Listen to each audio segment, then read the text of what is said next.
suffer from any water related or your second chakra related issues, you will get a lot affected compared to somebody who have either less emotionally entangled issues. So personally, is not I will not amend too much into the practice, but I will avoid any practice that makes you with more influence on your space element and your air element. I will do more practices that grounding and calming the nervous system, not stimulating the nervous system. Only issue that arise is a lack of sleep. If you find hard to sleep during the full moon time, again, do everything that the body require to give enough water to your body. Don't fast during that time if you get affected by full moon. So make sure you eat enough healthy foods. You remain grounded. You are not having a bit more etheric experience, especially during full moon. Especially now is a moon eclipse as well. This is actually how the many stars are getting affected this time. Is well, it happened last time 150 years ago according to the Vedic calendar, and many planetary or the people will get affected from it. So I will remain. Those times are very important also to meditate. Any auspicious day is either full moon or new moon. I will invest my time personally in a deep meditation for healing. So I will completely skip entirely yoga practice if needed to. I will just do a meditation, and if I need to do any exercise, I will do very ground based, like you feeling very grounding, rooting practices of asanas. I hope that makes sense to you. Yes, thank you, Yogi. Really good. And in relation to pranayama, I will go alternative nostril breathing. I will avoid practicing Kapalbhati or Bhastrika. I will do alternative nostril breathing, lot of Brahmari pranayama to keeping the nervous system calm. Understood. Thank you very much, Yogi. Really understood. Yeah. Okay. Okay. Anybody else have any question while we are live, or I go take questions from the my previously existing questions?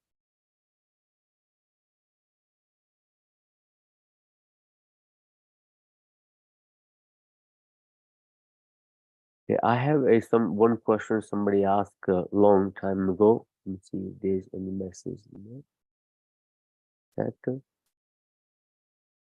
I'm running low on a battery. That's why. Okay. As long as your phone is running, not yourself, Maribela. I have a question. Somebody asked, what is a Tantra Yoga? I think I have talked about that previously in one of our topics long back. But I will rephrase back again. What Tantra Yoga or Tantra mean basically? Every yoga is part of Tantra. Tantra is basically literally translate to a systematic way or a system that helps you to transcend your mind, transcend your thoughts, transcend your consciousness, or helps you to discover your mind, discover your consciousness, to awaken your kundalini or awaken your nervous system or awaken your body or awaken your mind in any way to enhance your perception level, enhance the viveka in your being, enhance the your overall spiritual awakening, you can call it. If you're using the tantra in a spiritual terms, tantra is basically a system. Literally, word translate to a system that can be focused to a specific element or a specific technique. Like say, you can call it either a breath work, a breath process, a tantra, prana tantra, that is a working with the prana, a system of prana exercise or prana activities that uplifting and enhancing your energy will come within the category of prana tantra. And let's say kundalini tantra, anything or everything that is affecting the stimulation and awakening or maintaining the constant flow of energy within your body of kundalini, that will be classified as a kundalini tantra. Let's take it to a asana tantra. There's also Hatha Yoga Pradipika is nothing other than asana tantra. It's just a system of the asanas that is helping you to uplift your awareness, enhance your senses. So asana tantra, you can call it pradipika, which is basically a light, or you can call it a yoga tantra, which is the concept of creating a unity within in oneself, a system that is helping a one person to create that unified mind, unified awareness. So that is a yoga tantra.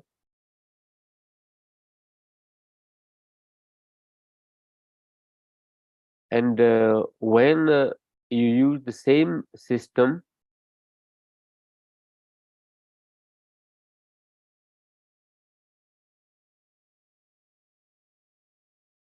for a meditation, anything that is actually helping you for a meditation practices, creating the calmness of one's mind, awareness of one's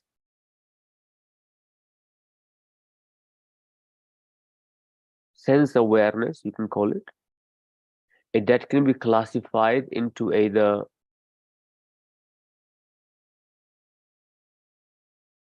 uh, meditation tantra. There have been many discoveries, and then you take it your day-to-day life activities, your day-to-day life activities, which is either uh, very famous in the West. Is when you talk about tantra, the only thing that goes, what controls the human mind. If you can find a way to elevate your awareness or transcend your awareness from that attachment or control over your senses, over your mind, that sometimes you can also indulge into that engagement of the senses. If you talk about tantra and from Western point of view, mainly you think about either Kama Sutra or a pictures of sexual positions or how you can enhance your sexual activity, but that was not original practice of tantra, but it's been misidentified or misrepresented. Those practices of tantra in terms of intimacy or sexuality was there to want to understand the importance of reproductive organs and how you can enhance the productivity of the reproductive organs, but not for a pleasure, but that was for a spiritual awakening. In the most of the literatures, life is classified, reproductive organs represent basically a life. So how you would like to bring a life into this world with maximum awareness, that was the ultimate actually practice of a tantra, but is completely misled or misrepresented in as far as I understand. So if you're practicing yoga, meditation, pranayama, they are all part of tantra. Similarly, somebody doing a bhakti yoga, doing mantra reciting, chanting of the mantras, they are doing also a bhakti yoga. They're doing a bhakti yoga with mantra reciting. Their mind becomes very calm. They also get benefit of mind control, sense awareness, and they can feel the similar effect of Kundalini. Kundalini is nothing other than your own life force and how you find a way to manage the life force that you do not waste your life force scattered. So you can channel that life force to enhance your spiritual development, creativity, or transcending your awareness to further than your third dimension requirement of the body existence. So there are many scenarios. People use tantra as a bypass to justify the actions, but I wouldn't take much importance on such. Just continue practice yoga, continue practicing meditation, continue practicing your bhakti yoga, continue practicing your mantra yoga. Anything that you're doing that uplifting you, enhancing your awareness, but it as long as it does not make you dependent or does not engage your sense in form of addiction. So the question arrived from the same thing is can yoga be addictive? If I am practicing yoga, if yoga can make me addicted, can I be addicted to yoga? Can I be addicted to meditation? Can I be addicted to spirituality? Some addictions are healthier ones.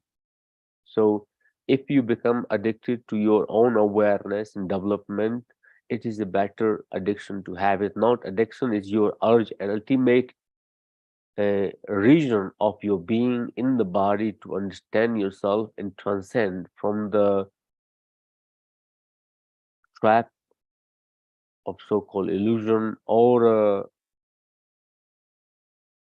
your Atma or your soul or your energy, or free yourself from the karmic reaction and the limitation of karma.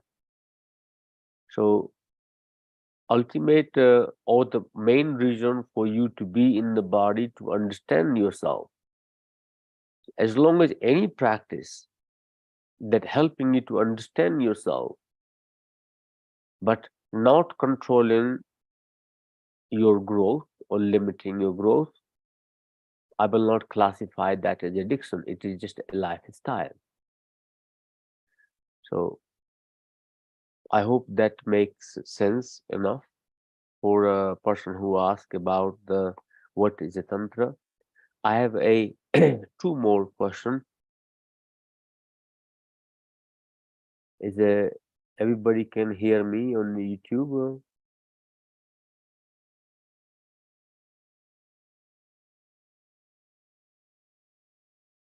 Everybody can hear me in the group here on live.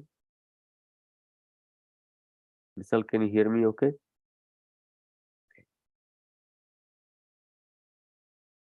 Andres,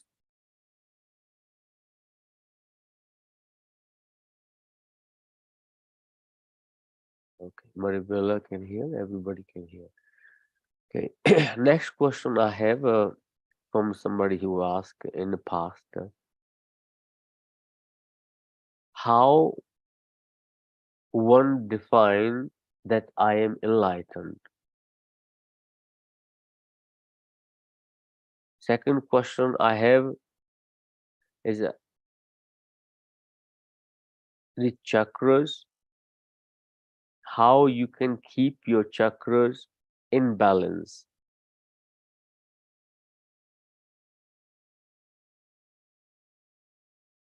How do you know your chakras are active or they are blocked? When your chakras are, before we go there, let me bring one little story. If most of the time when you are meditating, when you meditate, what happened? You may see colors, you may see some other um,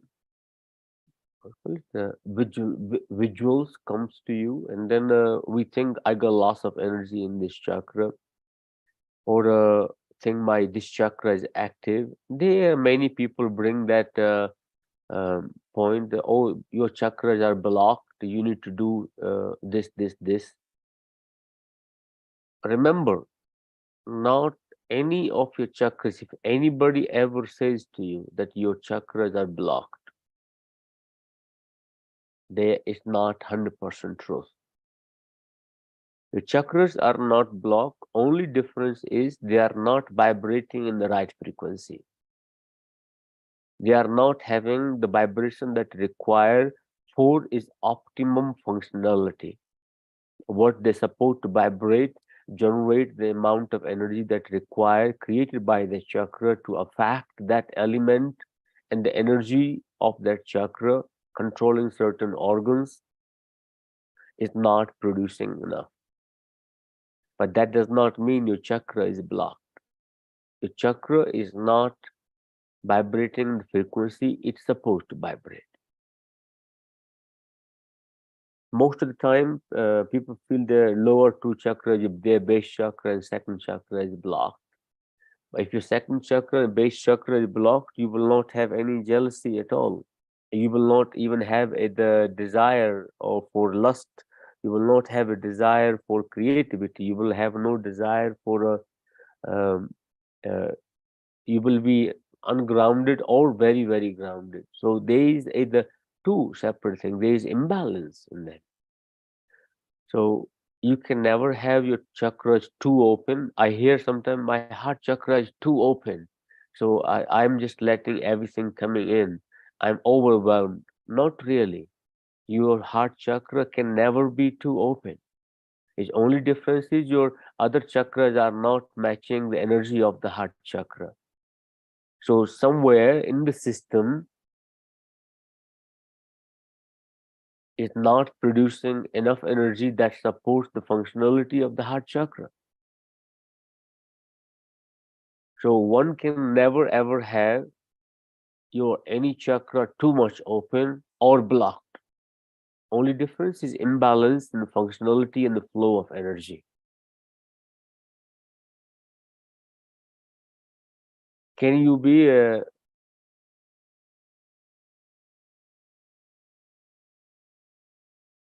how do you know? This is the I describe about how your chakras are working or not working, or overworking or underworking, or not open or blocked. But when you see the colors,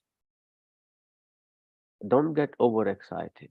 I have something very effective news for you. When you see a blue color, you think my third eye is open. When I see a purple color, my crown is open. No, only that represent that your mind at that time is available to witness the energy of that chakra. Nothing extraordinary, nothing spiritual about it. Only aware spiritual about it that you are able to witness the energy of that chakra. And your mind is there because the chakra need attention. Something is happening in that region, Like when you're practicing asana, you get pain in your uh, right leg or right hip or the right knee, immediately your mind goes to it. Or if you're feeling itch somewhere, you get attention to go in itch. It is that when you see the colors of any of the chakra, that is a spiritual itch. That energy in that chakra is itching, and your mind is going to itch. Simple. That's it. Nothing else.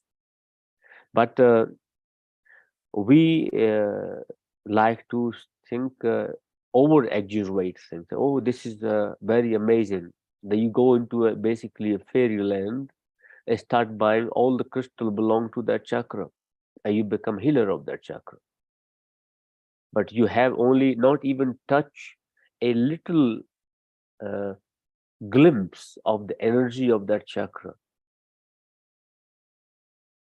Similarly, if you take it for the healer point of view, when you're doing healing, make sure your own chakras are really perfectly vibrating functionality. I highly recommend for any healer or anybody who does healing, not personal to anybody, make sure you do have enough meditation, and that meditation creating a stability in your nervous system, in your body, in your mind. And if your mood is swinging that day, if you are unstable on any level, don't do the healing that day till you find the time that your chakras are that time in balance. But when healing becomes your job, then it's just a checking the box. Okay, conveyor belt, next one in. So personally, I will suggest, make sure you don't feel, if you're feeling depleted in any element in your life after giving healing or during the healing, personally, I will say, thank you, I can't do any more now. Because my energy required that time, my chakra is not able to maintain. I will not be giving the healing. I'm creating the weak point in my system at that time when I'm giving healing. So I'm more likely to take the karma of that person, energy of that person related to that chakra into my body. So the when it says how do you protect yourself? That's how you protect yourself when you're giving healing. Make sure your balance of energy is perfectly well. Make sure you have a regular meditation. You're taking care of your own energy field. And when you're giving healing, and the day you are giving healing or during the healing, if you feel in any scenario that you are not balanced, your body knows. If you are a healer, you will know you are very much in tune with the body. Your body will give you message. If any place you feel any uh, misalignment of vibration of energy, any low energy in your body that time you're feeling, I would suggest not to give healing. Give a meditation to yourself and then try to give healing. If you are able to uplift the energy, absolutely you can do it. That's why the before any healing practice, most healers, I don't know now, but when we learn, we practice Prana Vidya. Prana Vidya is a science of prana, and each chakra is governed by certain prana. You're learning how to enhance the prana energy of that chakra so can remain optimum health. So you can call it another way, it's like a topping up or recharging your chakra. So most of your chakra in your body is a representation of one's own nature and state of mind.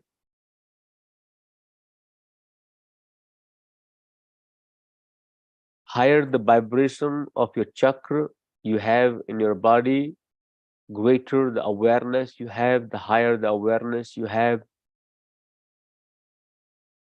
the better healing you can give, and alignment and awareness of begin in your own center of your being. How do you know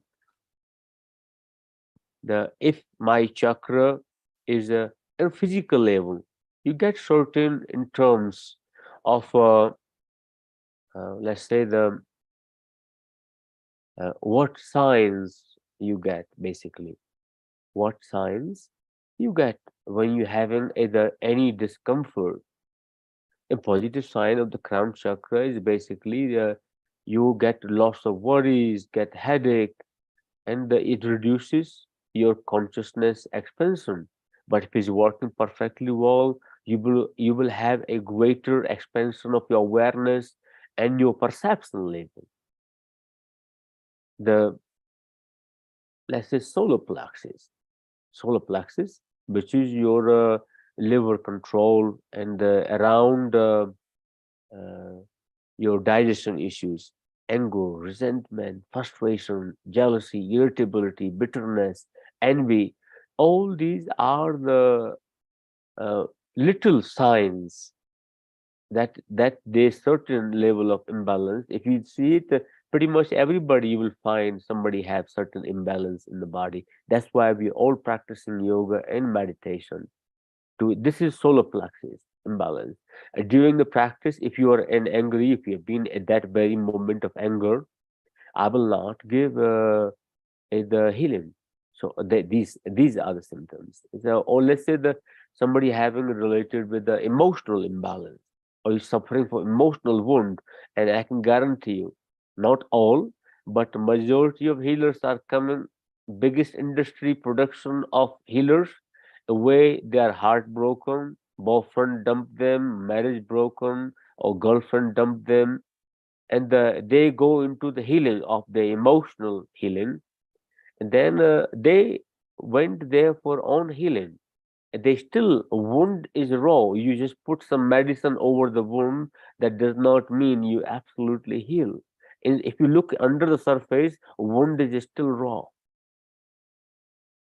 So any of those emotional and heart imbalance, you get the loss of little bit of hatred inside. You hold impatience. You have a lot of stress, and you can also get like a restlessness. Sometimes it leads to the like the uh, like in a haze, like all the time you're walking in depression. So this is a emotional imbalance. They are in the let's say second chakra. You're always insecure, constantly insecure, and losing the willpower. Don't have enough willpower. You want to hide away from people. Don't have a enough expression of self. Or the having a lot of fear.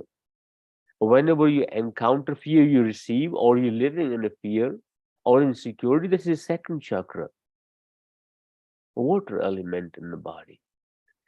So throat chakra, not able to find a space, not able to find your words to speak, or your inability to uh, able to speak your own truth. Very easily get humiliated, afraid of humiliation as well. So there are many ways you can find it. Let's take it to base chakra. You're always feeling ungrounded, very all the time having a discomfort in your lower back and the base chakra area. These are the little signs that your body is telling, I need attention, I need taken care of. I need you to look after, pay attention to that energy level in the body. So the little bit of self attention, self care takes you a long way. How one find out that you are awakened and your kundalini is awakened or your chakras awakened. I said about chakras, but how your kundalini awaken, or that you are enlightened or you reaching into a state of meditation. They some people say that you start hearing ringing in the bells, but you don't need to worry about it. You go to any yoga class, you can hear the ringing in the bells. It means your meditation is not reached to that point, but creating a exterior representation and then meditating and asking people to feel the ringing in the bells is not the reality. Like it's, you hear the gong, you hear the chimes, you hear the nature, you hear the rivers during the meditation, or you get completely transcended, absolute silence. All those things, majority of time at present, is available for you in form of music. When you're meditating, there's a background music that taking your vibration away, and you switch it off. You get pitch silent. That does not mean you reach to the mind. You created artificially. It was not natural occurrence through your practice. Through the energy enhancement, it did not occur because you enhanced your consciousness. You created a symptoms. Creating of the outcome is not equal to having a quality. You can have the same outcome by somebody who very evolved and somebody who is not really evolved. Experience is the same, outcome is the same, but that is a very dangerous thing. You must build a quality and find that your understanding based on that quality. You experience the or you are having, you have those qualities inside. So the when you meditating, it's first of all that you don't have the same experience every time you meditate. That's the first fundamental part. Every time you meditate, you see a blue light. It's not possible. The blue light is so fixed. It's not actually changing ever the color. It immediately comes up when you close the eyes. Is somebody sitting with a light bulb in front of your eyes or inside your head? Not really. It should have certain level of uh, gradation in there, certain level of fluctuation. It means that you are what you were yesterday. You are the same. If you experiencing the same, there is no growth, or you have not witnessed any experience of any emotional experience in life. So, if you are experiencing same thing every time you meditate, there is a little discomfort in there. Means you are projecting it, you wanting it so badly. Your mind says, "Please leave me alone. I give it to you now." And now, can I just go and have fun? You just enjoy that toy. I give it to you in name of meditation. So they are little misbeliefs or a self-created illusion around as well. I give you the perfect definition of meditation. I don't really give it to everybody. This is secret. Remember, it's the best kept secret of many yogis. Meditation is like something you're waiting for something to happen, but you don't know when it is going to happen, how it is going to happen, and what it is going to happen, but you are waiting perfectly, not impatient at all, completely patient. You're waiting for that to happen, but don't know when it will happen. But you remain in that space. If you can take your mind and awareness in that perfect and just staying there with no, remember I said no, that takes away the expectation, that takes away the projection, that takes away every imagination or the mind can bring, or the greed the mind can present to the meditation. Meditator having a greed for a meditation where is some material person having greed for money, there is no difference in it. Greed is greed. You cannot justify it. So on that note, that is enough for today. We'll see each other next month. Hari Om.